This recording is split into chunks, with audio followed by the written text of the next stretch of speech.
guys, this is Christy Fulk from Create with Christy. I'm an independent Stampin' Up demonstrator in the US. Well, today I'm going to teach you how to make a card with a lot of curves for fall. I love the curved dies that we have now, and this is part of the Curvy celebration that just started today. I'm so excited that you can start purchasing these wonderful products, and I'll show you the 4 products in this promotion here in a few minutes. And if you I have 3 different options for an online class for this celebration, so I'll tell you about that here in a few minutes. And you can even earn 2 of the options, you get them free. So I'll tell you about that here in a few minutes. Now, if you'd like to make this card with me, you can find the dimensions for the card and the supply list by clicking the blog post link in the video description below. You can pause the video, come back, get your splice gear, then come back and make the card with me. Okay, are you ready to stamp with me? I know I am, so let's get started. If you have any questions about the card while watching it, please comment below. I'll answer your questions as soon as I can. Let's get stamping. Okay, first up I want to show you everything that's in the Curvy Celebrations promotion. Here's the Quite Curvy Bundle, which is what I'm using in today's card. Love this bundle, and you save 10% getting it. Now this one will be available in the January to June catalog when it comes out January 5th. But right now, and you can purchase these individually, but right now you can only purchase it in a bundle, which is the best way to get it because you save 10%. And if you purchase just the Quite Curvy Bundle from me, you will get a free online class for 2 cards featuring this bundle, and you also get exclusive access to the 2 video tutorials for it. Now the rest of the products in the promotion is the Curvy Christmas stamp set, which I've made a card for that, and I'll show you that here in a minute. And the Classic Christmas Designer Series paper.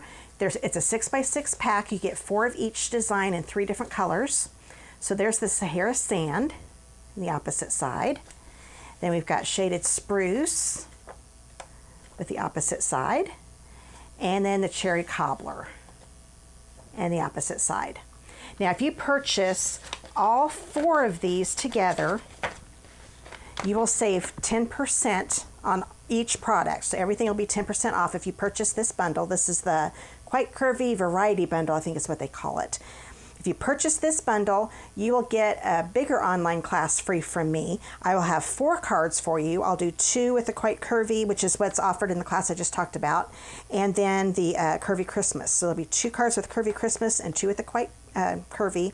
And in both of those classes that I just mentioned, you will also get the cardstock and the embellishments needed to make the cards. And any designer series paper, I use it unless it's this paper, and then you will have that if you buy the big bundle. So you get those classes free. I'm also offering a video only option. That one you don't have to place an order, but you pay $15 to get access to all 4 videos. So I'll have more information on that in the video description. Okay, let's get going making this card. First, let's go ahead and get the dies out that we need. We need this one and this curved die, and then these 2 bird dies. There are 3 of them, but these are the 2 I need. You get these out of the way, and we're going to do some stamping. Let me find my Stampin' Pierce mat, and as you can tell, I've already been coloring. That's okay. I didn't want to grab another piece of paper because there's still a lot of good on that one. I'm going to grab a piece of Whisper White. This is a 5.5 by 1.5 inch piece, Whisper White. I'm going to grab this leaf stamp and my Tuxedo Black Memento pad. Get this inked up. And we're going to stamp this on the paper, like so. Okay. That looks beautiful. Let that sit for a minute. Then I'm going to grab a scrap piece of Whisper White, and I'm going to stamp the 2 birds that I'm using. So ink that up with this Tuxedo Black. Actually, I'm going to ink that up a little bit. It looks like I didn't get it very well. There we go. Okay, there's that one. And then this one. Okay, now we'll go ahead and color these birds since I've got them out. And what you're going to need is a blender pen. And the 2 colors I'm using are Mango Melody, let me smooth over some stuff here, and Rich Razzleberry. And what you do, you squeeze your ink pad to get a nice pool of ink here in the lid. Grab your blender pen, and I'm just doing the bellies of these guys with the Mango Melody. And I'm going where I want it to be darkest first, while the ink is really good and saturating this pen. Then as it lightens up, it'll start lightening up after you use it for a while, and that way down here is a little bit lighter than the rest of it. And you can always go back and add more color to it. So I'm going to do the same thing here, and then start coloring the rest of it in. And that's all we need to do for the tummy. And then you clean it off on your paper, your scrap paper that is. Squeeze this together and get my rich raspberry pool. Now this color is really dark, so I'm going to take a little bit off here because it stays dark for quite a while. Make the things that I want to be dark, dark. I think I'll even do that over here. And get these. Now it's going to start getting a little lighter, as you can tell. And just color that in. It's okay if you leave a little white space, because that makes it get the watercolor effect. It looks like I may not even need to add more ink to this. This looks pretty good. So there we go. So we've got those all ready to go. I'm still going to clean this off even though I'm done using it, because you don't want to pick this up later with another project and make a boo-boo thinking it was clean and it wasn't. Okay, so we'll get those out of the way, and now we'll bring this in. Now I'm going to use sponge daubers on this one. So while I've got the rich raspberry out, we'll go ahead and open that up again. I'm going to grab my sponge dauber, and I'm going to color this in. So I'm picking up a little ink, and I'm going to kind of do a brush stroke. You can do the daubing effect if you want to, if you like that look, but I wanted more of a brushed effect. So I'm going to do it like this. And as you can tell, I'm getting out of the lines. That is okay, because we're going to die cut this, and it's just going to give it's a neat effect. So I'm going to go and do all the ones I want to be rich raspberry.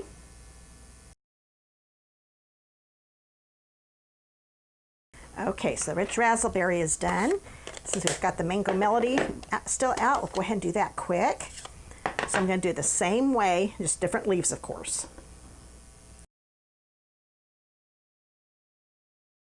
Okay, then another color I'm going to use is pumpkin pie. Do this the same way.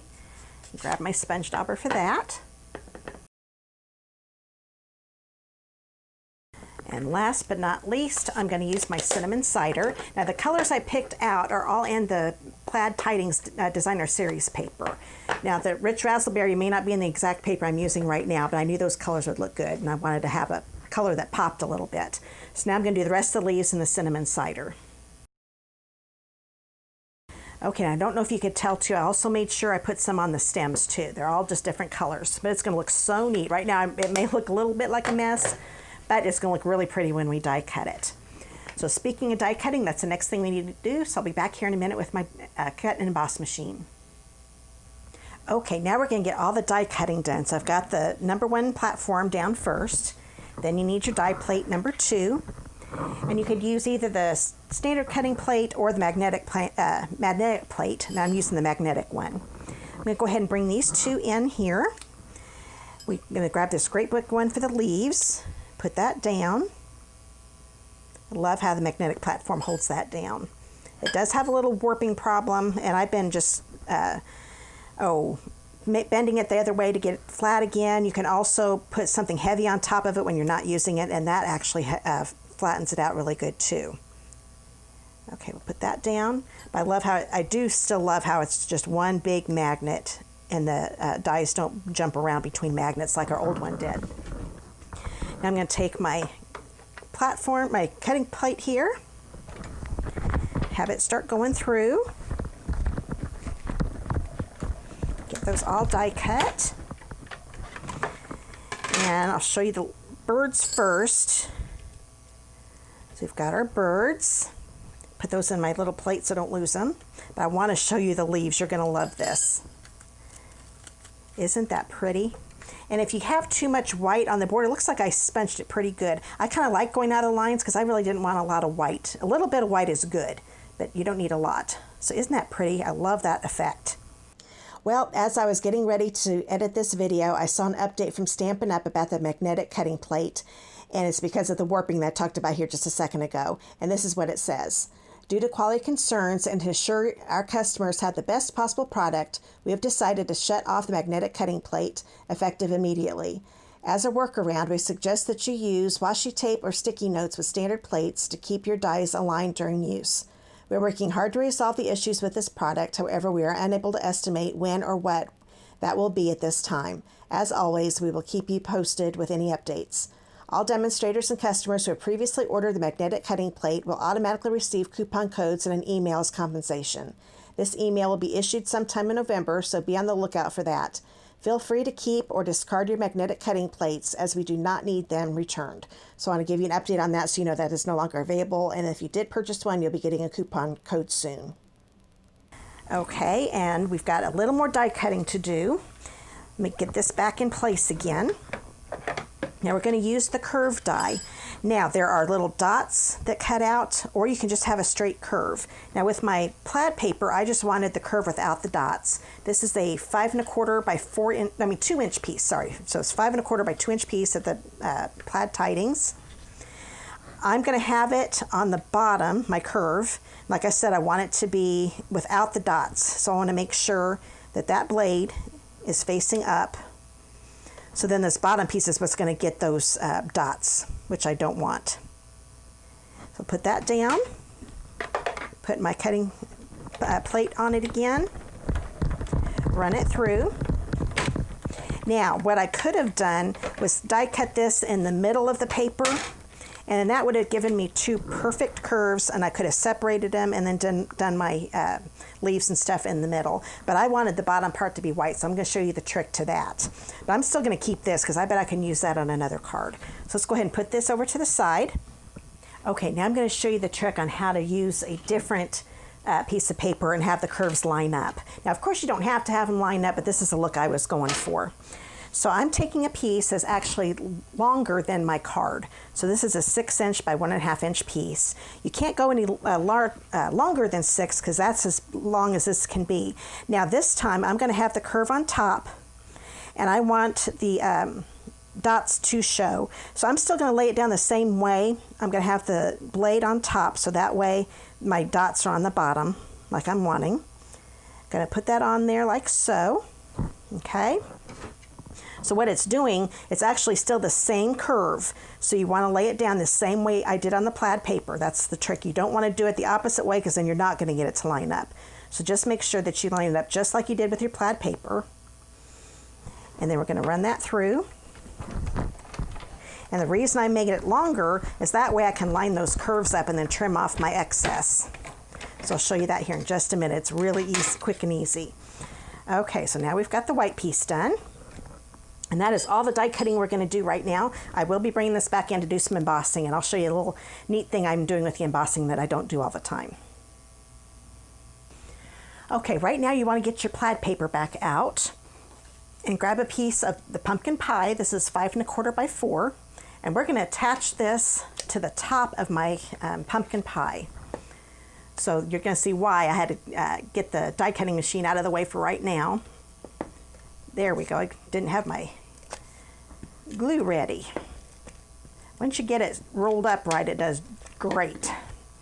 Okay, we're going to put this along the top. I'm going to turn this around so I can see what I'm doing.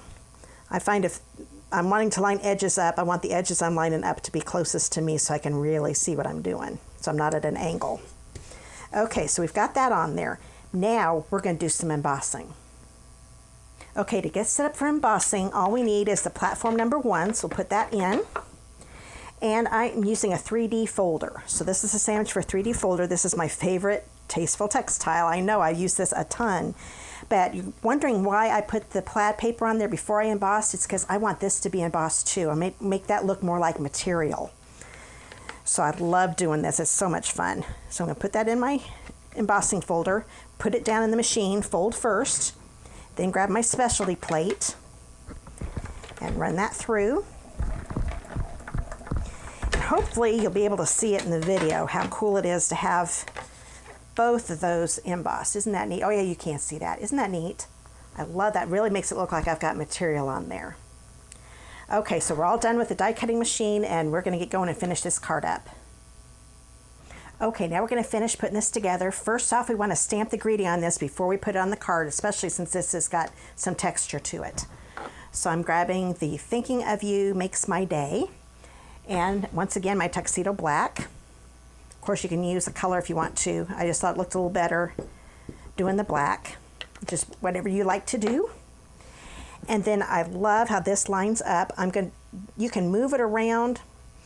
I'm going to move it in a little bit. There we go.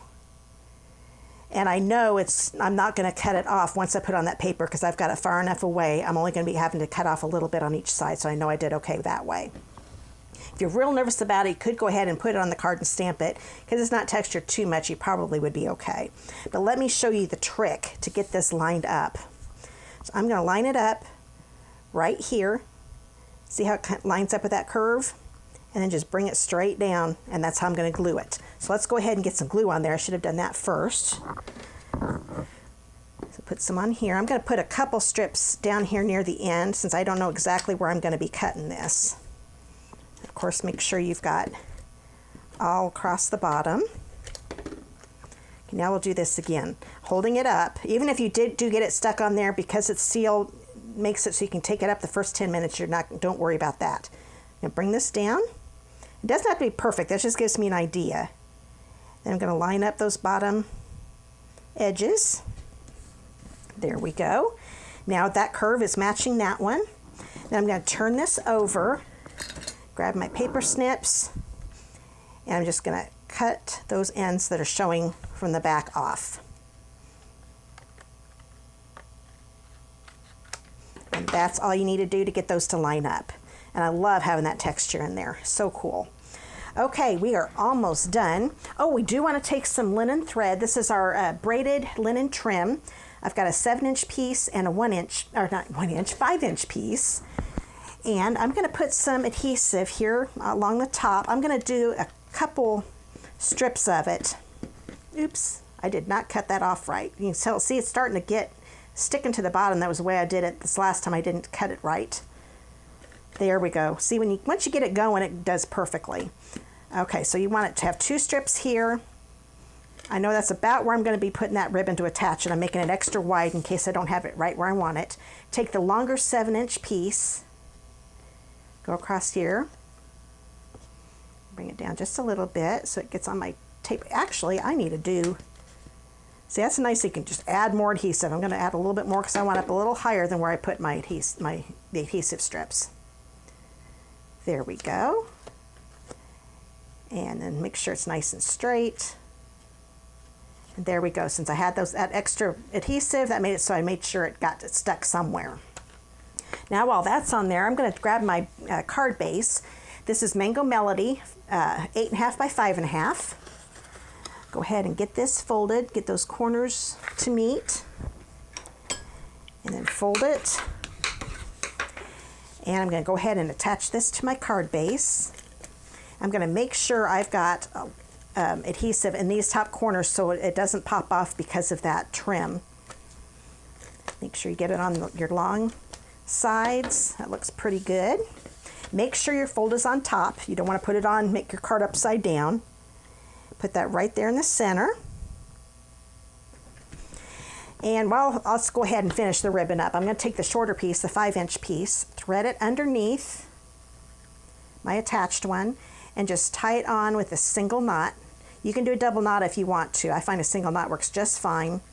And then the neat thing about doing it this way, you end up using less ribbon, and you can move this and slide it wherever you want it. And then when you get it right where you want it, you just tighten it up a little bit again. Now I'm going to trim off these ends because I don't want it to be quite that long. And then I'm going to do something. I didn't want it to just be this, since it's a fall card, I like things being frayed a little bit. So I'm going to take this and just start pulling these fibers apart because it is just braided, so it comes apart. And that gives me that frayed look on this piece. Now I could have stretched this out to make it wider too, but I decided just to do it on the piece that I attached to it. Okay, so that's ready to go. Now we're going to grab the leaves. I'm going to grab some dimensionals, and I'm going to put one on each end. And I think just one is all is needed in the middle. I think that'll be good. And we'll take your pick tool, take the paper backing off. Oops. And then I'm going to put it where it looks best in my curve. That looks pretty good. Once you've got it good, then you can push it down so it's attached. And then I wanted these guys to be popped up too, but the regular dimensionals are a little too big, so I'm going to grab my mini dimensionals. And I don't want it to wobble. Actually, this one would be okay with a big one, I do believe. Yep, that works just perfect. Actually, that might actually be better. I mean, it just fits. You do have to be careful, but this way it's not going to wobble on me. So kind of play around with it, make sure. Yep, that fit too. So that works. So mini, I would use 2 so it doesn't wobble. But since I could fit a big one in the center, we can just use the 1. Now this is the guy. I'm put it right here. So he's kind of underneath my leaves and right above my greeting. And then this little guy is just twittering away. And I'm going to have it angled so his beak is kind of on the word, so it looks like he is saying, thinking of you makes my day. There we go. That's it. Quick and easy. And then I wanted to show you some cards. I'm in a swap and I haven't got those, they haven't been delivered yet, so I can't show you those. I was hoping to be able to show those to you today. But one lady wasn't able to get hers done, so she mailed hers separately. So isn't that gorgeous? My friend Susan made that. It's just, oh, I love the gold foil. So this is the one using the Curvy Christmas stamp set. And then here is the card that I made probably a couple weeks ago. And I've got a video for that, and I will put a link to that up in the above right corner, and you can also find it in the video description. So there are 3 different cards here, and hopefully I can show you some of the swap cards once I get those in the mail.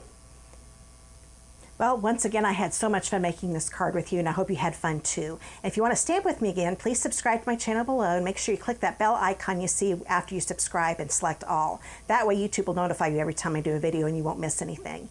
And if you want to see more of my creations, you can follow me on my blog, Facebook, Pinterest, and Instagram, and those are good places to get Stampin' Up! News too. And if you live in the United States and do not have a Stampin' Up! Demonstrator of your own, I would love to be yours. There are 2 catalogs that are current right now, the August to December mini and the annual catalog. And if you want these mailed to you, just click that contact me link below in the video description. I'll get it mailed out to you. And don't miss out on earning a $50 shopping spree on me. I call it my Dolly Rewards program, and you can find out more about that by clicking that Dolly Rewards link below in the video description as well. Well, once again, it's time to go. Bring these out of the way so you can see the card one more time. And I would love it if you'd support my channel by giving me a thumbs up or commenting below. I really do appreciate it. See you in the next video.